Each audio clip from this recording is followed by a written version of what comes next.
right, looks like we're here for State of Ohio versus Ernest Beckett. Are both sides ready to proceed? Yes, Your Honor. I just want to go over a few ground rules for you. First of all, we don't mention the names of victims or the names of children. And we can refer to them just by initials or by their status, like child or victim or whatever. And please, this is a different courtroom for me too, so I'm very confused, but I guess stay behind the podium there. And then we are recording it. So it will be on YouTube, so we need to keep our voices up and just stay in one position there so that we can record you. Each side will have 15 minutes. As an appellant, you may keep up to 5 minutes reserved if you so choose. You just need to let me know and I'll try to help you with that. Okay? All right, we're ready to proceed.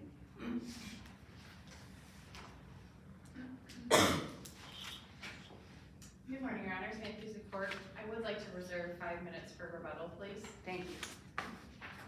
I am here representing Ernest Beckett, essentially challenging the denial of his motion to suppress and then subsequent no contest plea to the indictment in this case.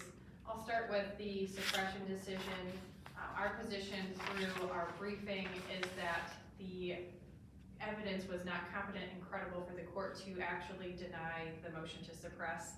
This was a case with a little bit of a unique fact pattern.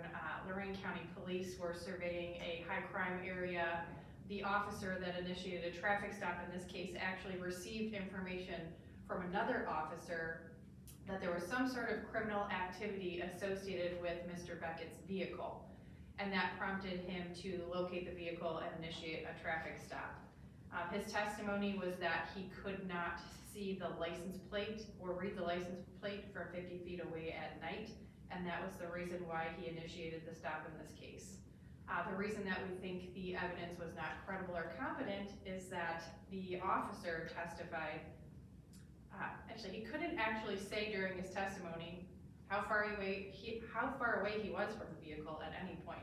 He couldn't say how far he was away when he first observed the vehicle.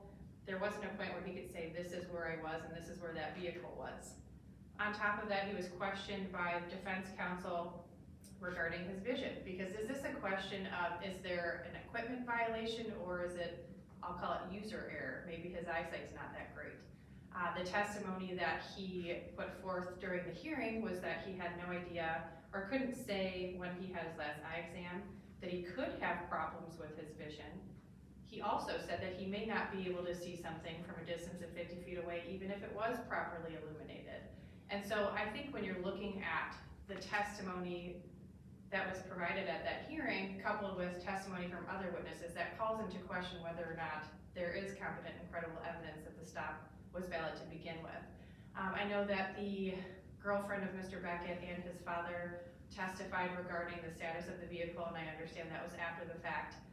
But his father, testimony from dad, I think is telling as well, because the vehicle was always in custody of the state. After the stop was initiated, the vehicle was towed. It was returned to his father. His father saw it being returned in the evening hours. It was returned by the tow truck. It came off of the truck and the license plate light was illuminated. So I think when you look at that testimony coupled with the testimony of our officer here, I think you could find that there was not competent and credible evidence that the stop should have been conducted to begin with. So that's, Excuse me, I have a couple questions, I think. sure. One is, when I was reading the briefs, I was thinking about this. So the other witnesses for the defense indicated that there was a light that was working. Yes. That was illuminated. Is that enough? What is the, within 50 feet then? I mean, the whole point is, you know, if you just have to have an illuminated license plate, if you don't have an illuminated one, then, so tell me the difference, because. So, and that's what I was getting at, is this a case of user error or is it an equipment malfunction? No, I'm asking about the statute itself. Yeah, the statute just says it has to be illuminated. Okay. So that illuminated so that you can read it at a distance of up to 50 feet. And that's why I think it's important when we're looking at the testimony from the officer here, he couldn't tell us how far he was at any point. And that's why I made a point of, is it his vision or is it the equipment violation? So when you have two witnesses coming in saying the illumination was working, and you have an officer coming in saying, I haven't had an eye exam in a while, can't tell you how far I was away from the vehicle, don't know if I could see something from 50 feet away, even if it was more illuminated. I think those are the things. Is it actually a violation of the statute, or is it just an issue with the officer and his vision in this case? And I think it is a close call. I understand it's the facts, and that's what we're dealing with. And so we just think that based on the evidence and the testimony and how everything came out, that it wasn't competent and credible, that there was actually a violation here to support the initial traffic stop to begin with. What is your response to the fact that the trial court, who actually saw the officer and heard the testimony, said he's credible? I mean, that's why we're here with the reviewing court. So I think overall, when you look at, and that's why I point to the other testimony of the two other witnesses, because you do have other people saying, I saw X, Y, and Z, and sure, I mean, that's the decision of the trial court, but that's what the reviewing court is for, and that's why we're setting forth these arguments before the court this morning. If there are no further questions on this topic, I do want to jump to the second assignment of error, because I do think that there are some serious failures here regarding the Rule 11 colloquy as it relates to the effective and no contest plea. I think I put it in my brief. The term no contest appears 8 times throughout those transcripts. There is not a single point in time where the court explains what the effective and no contest plea is. Under Criminal Rule 11, it's very clear. It's not an admission of your guilt. It's an admission of the truth of the facts that are alleged in the indictment. It can't be used against you in any subsequent civil or criminal proceedings. There is not even a glimpse of that language anywhere within this colloquy. And I know the state of Ohio cited to the Dangler case, which, yes, absolutely, did the court comply? I think you can say, no, they didn't. The complete failure to advise on the effective and no contest plea means that Mr. Beckett doesn't have to demonstrate prejudice. And here, again, looking through these transcripts, there is nothing about what a no contest plea means. And then I think problematic is the written plea agreement that we have here, and I know it's not technically an agreement with the state, it's just the plea paperwork that they use in the court.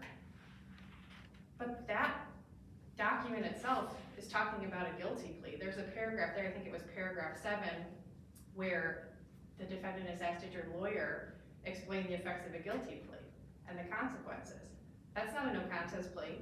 That's the plea that was entered before the court. The court didn't say anything about the effect of the plea. So I do think that this court can find there's a complete failure as it relates to that aspect of Criminal Rule 11, which again, doesn't require Mr. Beckett to establish prejudice and would require the plea to be vacated. I think more problematic is when we get into the imposition of, the explanation of what the maximum penalties are here. We have a failure to comply offense which requires any sentence imposed on that to be served consecutive to any other sentence in the case. We have gun specifications on multiple counts which require mandatory prison. At no point during this plea colloquy does the court advise Mr. Beckett of those things. That 1, you have a mandatory sentence on the gun spec, and 2, you have a mandatory consecutive sentence on this one offense, the failure to comply. And so when we look at those failings, again, I know that plea paperwork, the court can go outside of the record and look at the paperwork, and again, the paperwork fails too. I referenced that in my brief. You can see there's actually a section where you can check the boxes. Is this a mandatory prison term or is it mandatory consec? And the plea paperwork says no. And it says nothing regarding the gun specification. So you have an individual who went before the court, entered a no contest plea without being explained what the effect of that plea was, but then not being explained what the maximum potential penalties are associated with that plea. And so for those failings, I think that this court should vacate the plea and remand this case back to the trial court for further proceedings. Let me ask you a question hypothetically. So Sure. what happens if we uphold, and if we affirm the first assignment of error and say the trial court got the suppression motion right, but then would say the second assignment of error is sustained? So then we go back and he's at square one, I suppose. With the suppression denied, he has the opportunity to either negotiate something further or go to trial on the case. Okay, thank you. Thank you.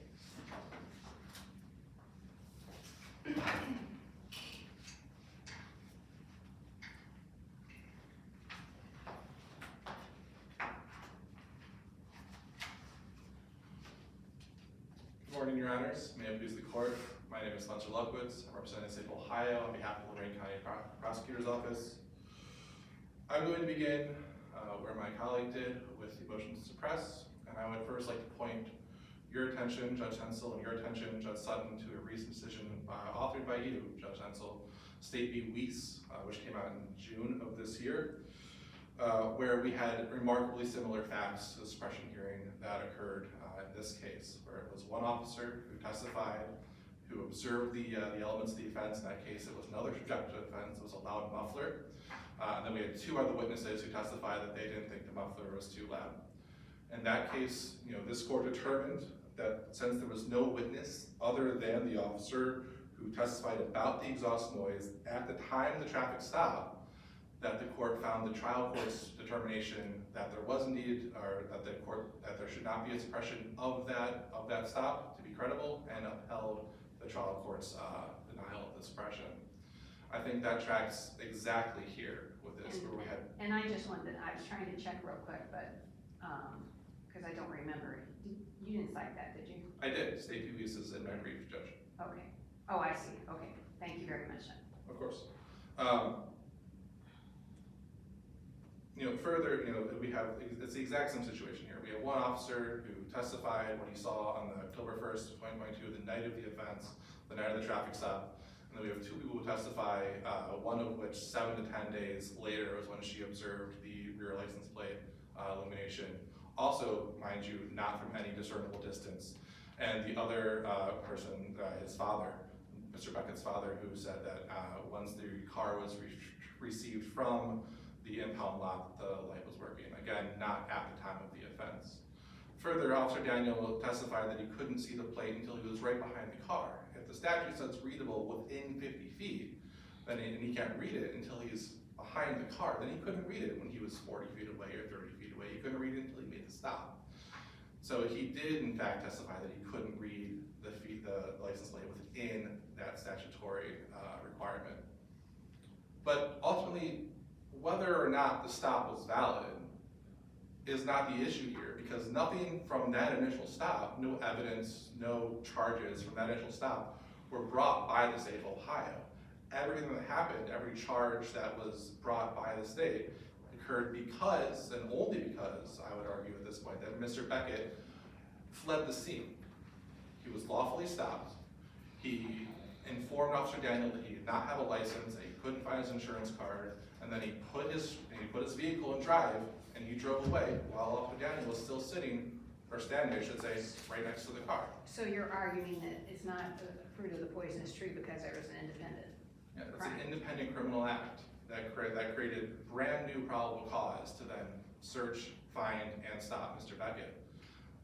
Every piece of evidence, the gun that was recovered from the front yard and the route that Mr. Beckett took, the failure to comply, every other charge, though it was under disability, was only discovered because of his decision to flee. Had he not done so, then perhaps that Mr. Beckett might have a better argument had any of these, had any of this evidence come to light simply because of the initial traffic stop. But because of the intervening acts, case law supports both, in Ohio with State v. Fort out of the 10th District, and the Sixth Circuit case law, U.S. v. Castillo, U.S. v. Jefferson, all that case law states that an intervening criminal act provides fresh PC and clears any taint that may have occurred from a Fourth Amendment violation by the state. When I was reading your brief, I noticed that you only cite federal cases in regard to that principle.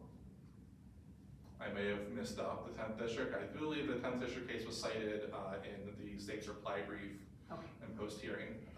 Well, the only reason I asked that is because obviously the Ohio Constitution can be interpreted more strictly than the United States Constitution. So, if I admitted it, of course, then this court should not consider it. But I am fairly certain it was cited in the post-hearing brief by the state. We obviously do our own independent research anyway, as far as that goes. But thank you. Thank you. Turning then to the effect of the colloquy.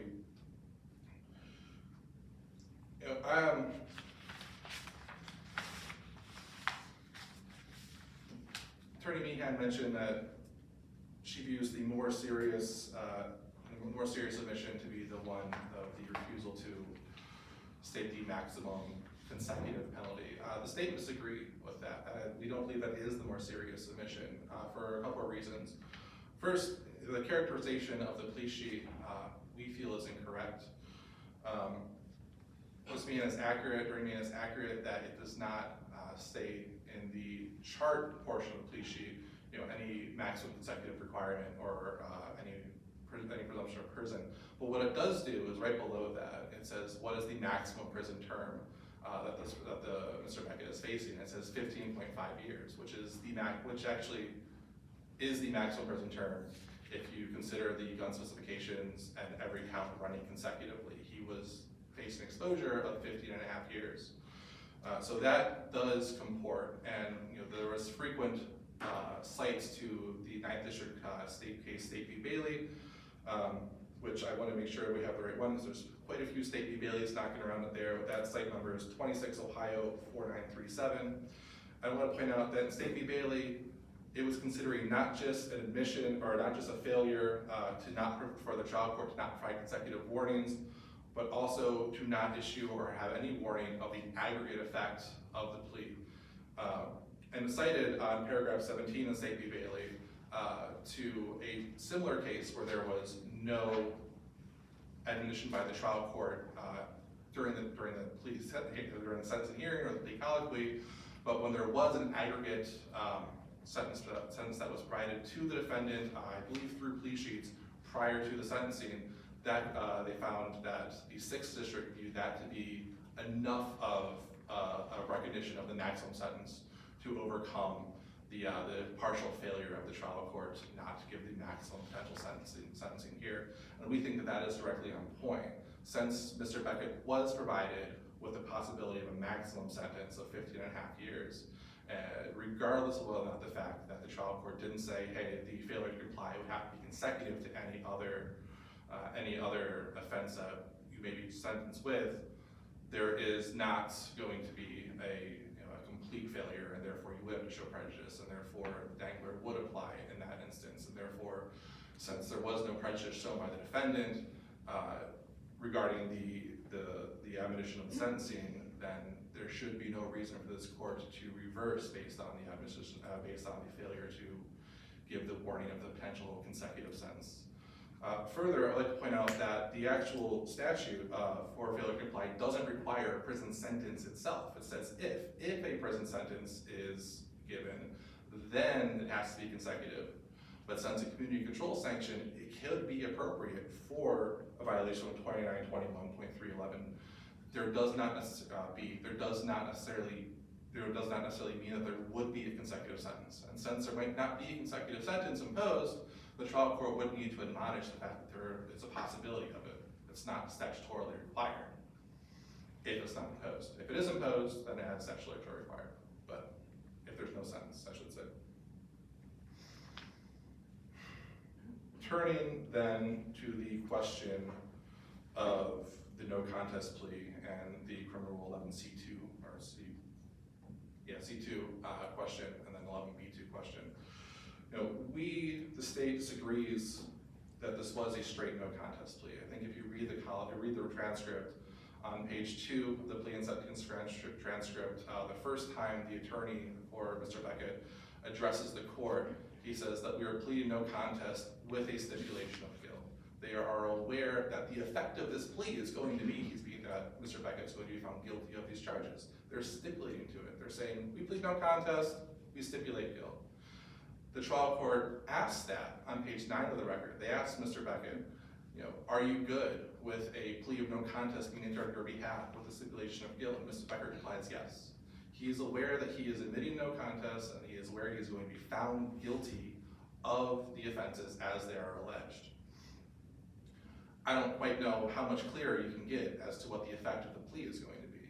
He's going to be found guilty. He knows this. The court knows this. The state knows this. Every single person knows this. The appellant is also saying, that he wasn't informed about the effect of a no contest plea, not just with that the court could find him guilty. Now, I understand in this case they stipulated he would be found guilty, but that it can't be used against him in a civil case, all those type of things. I understand that, but I think what that stipulation does, Your Honor, is it brings it from a complete non-compliance into partial compliance. That stipulation makes it so that there was partial compliance in the trial court for whether or not he was going to, whether or not he was advised of the effect of the plea. And that since there was partial compliance, we do have to again apply that Dangler test, and determine whether or not the defendant did suffer prejudice. Since this is a non-constitutional right, the question is, well, was he prejudiced by the partial failure? Prejudice requires there to be an assertion of actual innocence. There was no assertion of actual innocence in this case, therefore he was not suffered. Therefore he did not suffer prejudice.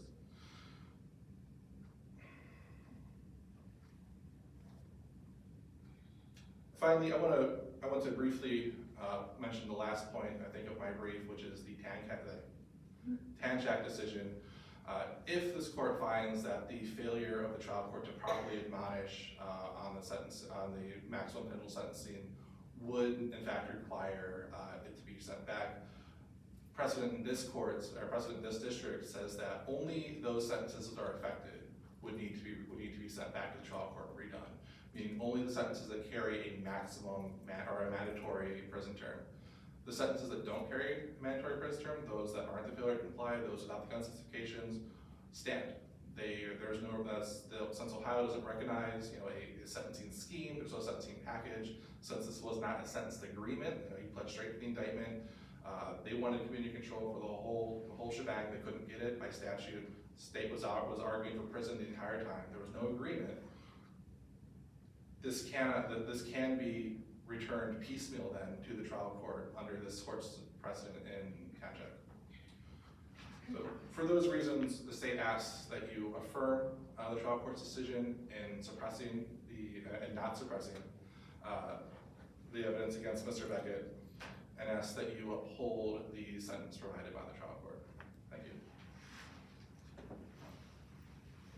You have 5 minutes remaining. Thank you. I'm gonna go back to the Weiss case that the state was just referencing, the loud muffler versus here what we have is an illumination issue. And I think one of the things that the state said and what the testimony was at the suppression hearing make it a little bit different, and why I'm claiming it's a user error issue. A loud muffler, is it too loud? I mean, mufflers make noise, so I don't think an illuminated light is the same. However, I think it kind of bolsters the argument that if our officer says, oh yeah, I couldn't even see it until I was right up on it, and his further testimony about his eyesight, again, I think that kind of tends to suggest that maybe he has an issue with his eyes as opposed to it actually being an illumination issue.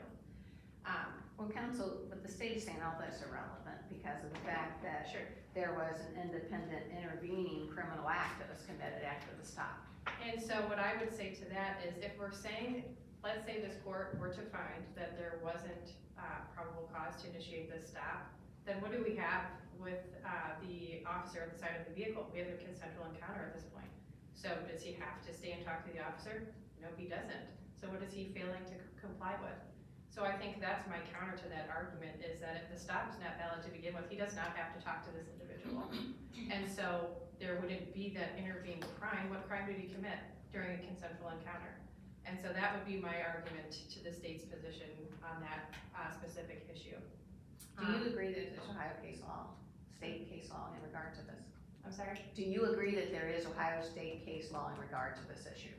I would imagine so, yes. I know that the state cites federal case law, and I didn't go back and cross-reference That's fine. state Just case law, wondering but what your position was. I would assume it obviously exists, Judge.